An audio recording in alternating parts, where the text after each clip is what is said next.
Kalau misalnya ada seorang muslimah yang dia nggak melek literasi, contoh misalnya tentang stunting gitu. Fatia tahu nggak soal stunting? Soal stunting nggak tahu ya. Nah kan kebayang nggak kalau misalnya antum nih gitu ya, sampai nanti udah nikah nggak tahu tentang stunting, kira-kira gimana?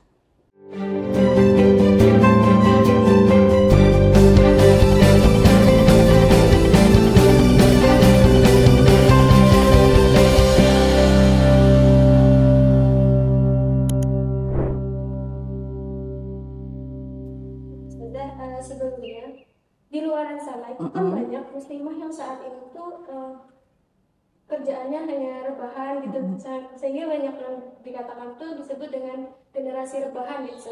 Itu gimana? Ya, sebetulnya kalau misalnya ini tuh harusnya nggak ada ya. Jadi istilah generasi rebahan itu seharusnya tidak ada, karena kalau kita mampu kita sampaikan gitu ya, seharusnya kan muslimah itu produktif gitu ya. Nah, salah satu latar belakang diadakannya mata kuliah kemuslimahan ini juga sebetulnya agar para muslimah ini ya tadi gitu ya, mampu kemudian menemukan jati dirinya gitu ya. Salah satunya adalah bagaimana menjadi muslimah yang produktif gitu. Dan salah satu tanda atau ciri-ciri dari muslimah yang produktif itu dia senantiasa melakukan aktivitas-aktivitas yang memang bermanfaat untuk dirinya, juga bermanfaat untuk orang-orang di sekitarnya gitu. Nah, salah satunya adalah terkait dengan kegiatan literasi. Nah, di dalam UNESCO mengatakan kalau Indonesia ini termasuk nomor 2 paling bawah dari literasi itu sendiri saja. Dan perbandingannya itu bisa 1000 banding 1 yang rajin membaca gitu. Iya. Jadi ini sebetulnya berbanding terbalik ya. Kita mengharapkan muslimah itu menjadi yang produktif. Salah satu indikatornya mungkin bisa dikatakan bahwasannya muslimah itu senantiasa menggali potensi dirinya tadi gitu ya. Tentu untuk menggali potensi diri kan harus belajar ya. Nah, salah satu cara untuk belajar itu adalah dengan meningkatkan literasi. Nah, literasi itu adalah kemampuan seseorang gitu ya dalam hal membaca, menulis, berhitung gitu ya. Kemudian hingga pada akhirnya bisa memecahkan masalah lah seperti itu gitu ya. Tapi memang hari ini faktanya di Indonesia yang mayoritas muslim ini gitu ya, ternyata 60 dari posisi 62 dia berarti 61 gitu ya. Jadi 2 ke bawah gitu ya. Peringkat 2 dari bawah itulah Indonesia tercinta kita, peringkat literasinya gitu ya. Jadi betul tadi kata antum bahwasannya perbandingannya itu 1:1000, luar biasa kan? 1:1000 gitu. Jadi dari 1000 orang Indonesia hanya 1 orang aja nih yang suka baca gitu ya. Padahal kan menjadi seorang muslimah itu kan luar biasa ya. Ya sebetulnya bukan hanya muslimah aja. Semua orang gitu ya, siapapun itu, apalagi dia seorang muslim, tentu saja harus punya daya literasi yang tinggi. Kenapa? Karena daya literasi itu nanti akan mempengaruhi bagaimana dia kemudian beraktivitas ke depan gitu. Karena kan seseorang itu bertindak berdasarkan apa yang kemudian dia pahami gitu ya, apa yang dia pikirkan, kemudian dia menjalankan gitu. Nah, sedihnya hari ini gitu ya, meskipun sebetulnya tuh udah banyak banget perpustakaan kan di setiap daerah udah ada gitu ya, belum lagi yang dibangun oleh pemerintah, belum lagi misalnya kayak rumah baca atau misalkan bahkan sekarang tuh ada yang rumah baca yang berbayar gitu ya, kita misalnya bisa sewa buku gitu. Tapi ternyata tidak semudah itu gitu untuk meningkatkan literasi masyarakat khususnya muslimah ini. Kenapa? Karena hari ini banyak juga yang kemudian nggak seru gitu ya. Baca itu nggak seru gitu. Jadi mereka memilih untuk melihat video misalnya gitu ya. Jadi kegiatan membaca itu bagi sebagian orang menjadi hal yang mungkin membosankan atau yang ngantuk gitu. Nah, ngantuk padahal sebetulnya saat ini juga para ibu nih gitu ya, para ibu-ibu tuh udah ada semacam kegiatan untuk bagaimana cara untuk meningkatkan bagaimana minat membaca anak. Jadi dibangun tuh, jadi generasi yang nggak bacanya terputus karena ibu-ibunya sudah sadar meskipun ibunya saya nggak bisa baca tapi saya pengen anak saya tuh suka baca. Udah ada tuh sekarang kegiatan-kegiatan yang kemudian meningkatkan bagaimana literasi gitu, dimulai dari anak-anak gitu ya. Misalnya dengan cara dibelikan buku, kemudian dibacakan buku oleh ibunya gitu. Dan tentu ini juga menjadi motivasi gitu, bahwasannya ketika kita ingin anak-anak generasi ke depan, generasi yang kita lahirkan ini menjadi generasi yang berilmu, tentu dimulai dari ibunya sendiri gitu. Kalau misalnya dikatakan oleh Ibnu Qayyim al-Jauziyah gitu ya, bahwasannya perempuan itu adalah setengah dari masyarakat. Kenapa? Karena dia yang melahirkan masyarakat berikutnya, bahkan bisa dikatakan bahwa perempuan itu adalah seluruh dari masyarakat itu sendiri gitu. Nah, maka sudah sepatutnya bahwasannya seorang muslimah perempuan itu punya titik tekan yang luar biasa agar dia senantiasa produktif gitu ya, dalam rangka mencari ilmu. Salah satunya adalah dengan cara membaca. Sebetulnya sih bukan hanya sekadar membaca buku gitu ya, tapi aktivitas lain untuk produktivitas itu diantaranya adalah mencari, proaktif terus mencari apa sih sebetulnya yang saya butuhkan agar sebagai seorang muslimah saya produktif. Produktif itu kan untuk diri sendiri semakin berkembang, karena sebagai manusia kita punya tugas dasar gitu ya. Tugas dasar itu adalah memenuhi kebutuhan sandang, pangan, papan gitu ya sebagai seorang manusia. Tugas yang kedua adalah tugas perkembangan. Tugas perkembangan itu apa? Ya tentu saja mengembangkan diri gitu. Yang tadinya misalnya saya nggak bisa ngapain jadi bisa, misalnya gitu. Yang tadinya nggak bisa baca, jadi saya bisa baca. Yang tadinya saya nggak bisa masak, saya bisa masak. Yang tadinya saya nggak bisa atau nggak ngerti satu hal, saya bisa ngerti hal itu gitu. Nah itu adalah hal yang sangat penting untuk didalami oleh muslimah manapun sebetulnya gitu ya. Karena tadi itu gitu ya, tugas sebagai muslimah itu kan tidak mudah gitu ya, menjadi ummu warabatul bait, menjadi ummu warabatul bait itu adalah ibu dan pengatur rumah tangga. Kemudian juga menjadi ummu ajyal atau menjadi ibu dari generasi itu sendiri gitu. Dan sebetulnya tugasnya sama-sama berat, tidak hanya muslimah juga gitu ya. Laki-laki muslim juga sama gitu ya. Jadi memang keduanya memiliki porsi yang sama untuk membangun generasi ke depan. Mungkin di kesempatan berikutnya mungkin kita akan bisa bahas bagaimana sih sebetulnya gitu ya peran laki-laki, peran perempuan dalam Islam itu seperti apa untuk di rubrik-rubrik berikutnya gitu ya. Seperti itu. Kemudian tadi ketika seseorang sudah proaktif gitu ya, tadi mencari apa sih yang saya butuhkan gitu ya. Kemudian dia akan naik ke level berikutnya, dia muslimah itu tadi, dia akan terus-menerus tidak akan henti jadinya gitu. Kayak jadi pola gitu, ketika seseorang sudah menemukan jati dirinya dalam arti, oh iya saya nggak bisa ini, saya berarti harus belajar ini, dan itu terus-menerus gitu, tidak henti. Ketika dia masih gadis, entah itu nanti mungkin dia sudah menikah gitu ya, itu tidak akan berhenti. Orang yang sejatinya dia pembelajar, dia akan terus menjadi seorang pembelajar.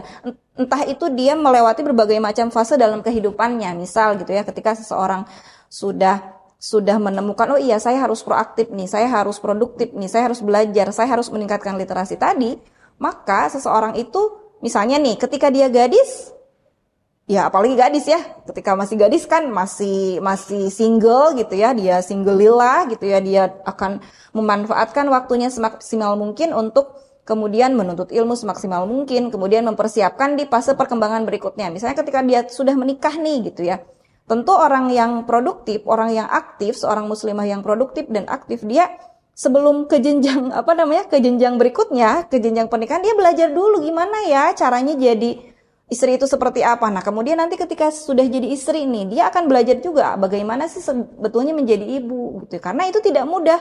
Jadi jangan disangka bahwasannya menjadi ibu ya udah gitu ya, kalau nanti udah nikah punya anak mah ya udah sih tinggal diasuh aja gitu ya. Padahal nggak kayak gitu. Karena menjadi seorang ibu itu tidak sesimpel itu. Karena kita punya tujuan gitu ya. Karena gini, kalau misalnya mau dipoin-poinin lagi nih gitu ya, bahwasannya seseorang yang produktif itu salah satu, yang pertama itu adalah harus memiliki niat yang tulus gitu ya. Untuk apa dulu sih dia produktif? Kemudian menentukan gitu bagaimana sih kemudian apa yang ingin saya lakukan apa aja gitu ya. Kemudian kesananya lagi bertarget gitu ya. Tadi yang sudah saya sampaikan tadi gitu. Nah jadi terus-menerus belajar gitu ya, terus-menerus belajar. Tadi misalnya tadi udah sampai jadi istri nih gitu ya. Nanti jadi ibu. Jadi ibu tuh kan nggak simple, nggak cuman ya udah sih punya anak, nggak gitu. Tapi tentu saja karena kita mengharapkan gitu ya generasi ke depan itu adalah generasi yang jauh lebih baik gitu ya, maka memastikan anak-anak itu bertumbuh dan berkembang sesuai dengan yang seharusnya itu membutuhkan ilmu gitu.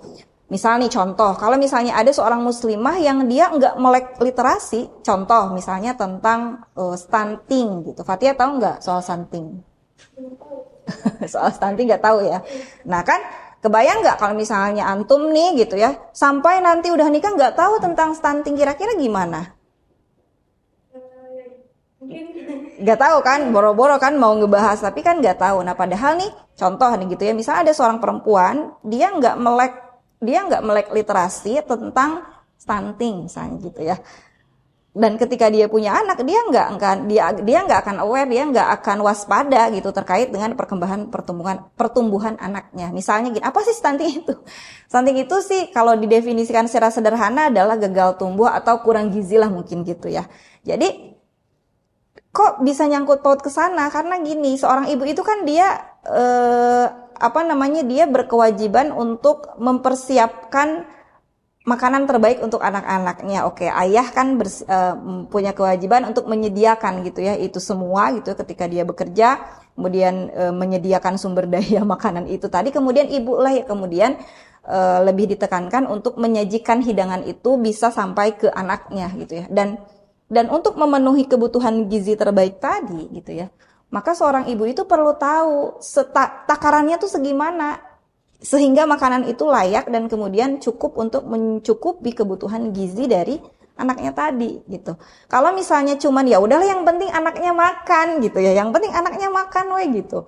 Tapi ternyata iya sih anaknya kenyang gitu karena yang anak saya gendut kok gitu misalnya, padahal nggak semua anak yang gendut gempal itu kemudian dia tercukupi gizinya kayak gitu. Penting nggak? Penting banget kan gitu. Jadi penting banget karena tadi misalnya yang penting makan deh, yang penting kenyang, padahal nggak gitu butuh berbagai macam keilmuan supaya kayak misalnya jangankan soal kenyang deh, misalnya kayak teksturnya itu kan ada ketentuannya, usia sekian teksturnya segini, usia bertambah lagi tekstur makanannya segini gitu ya, kemudian banyak hal lain gitu ya, kemudian yang harus kemudian difahami oleh seorang perempuan terkait dengan dirinya juga gitu ya, juga terkait dengan generasi ke depan seperti itu. Jadi itu dalam satu hal contohnya, belum lagi contoh-contoh yang lain lah gitu ya.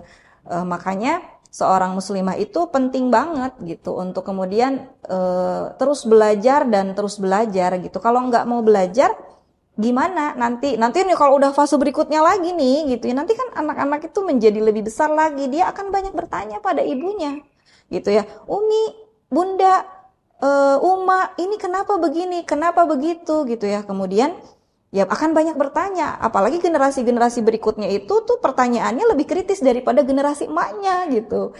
Dan akhirnya kalau misalnya ibunya tidak tahu, ibunya kurang pengetahuan gitu ya, mungkin kebingungan gitu bertanya untuk menjawab pertanyaan anaknya tadi gitu ya. Atau bahkan ada yang kemudian kalau yang belum tahu gitu ya, ibunya bisa jadi udah sih jangan nanya itu gitu, kamu banyak nanya gitu ya. Justru malah itu mematikan potensi curiosity-nya gitu, mematikan potensi rasa ingin tahunya gitu. Padahal kan ada ilmunya juga tuh gitu. Ilmu itu seperti apa kayak gitu. Jadi bagaimana kemudian penting banget gitu ya seorang perempuan itu produktif, salah satunya adalah dengan cara meningkatkan daya literasi, karena peran kita tuh luar biasa. Ini banget lah, penting banget gitu ya.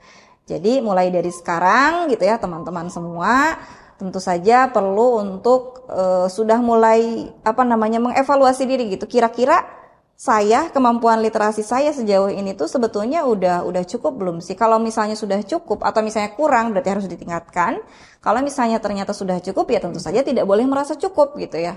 Tentu terus menerus ditingkatkan, karena ingat firman Allah Subhanahu wa taala kepada Rasulullah sallallahu alaihi wasallam yang pertama aja apa coba?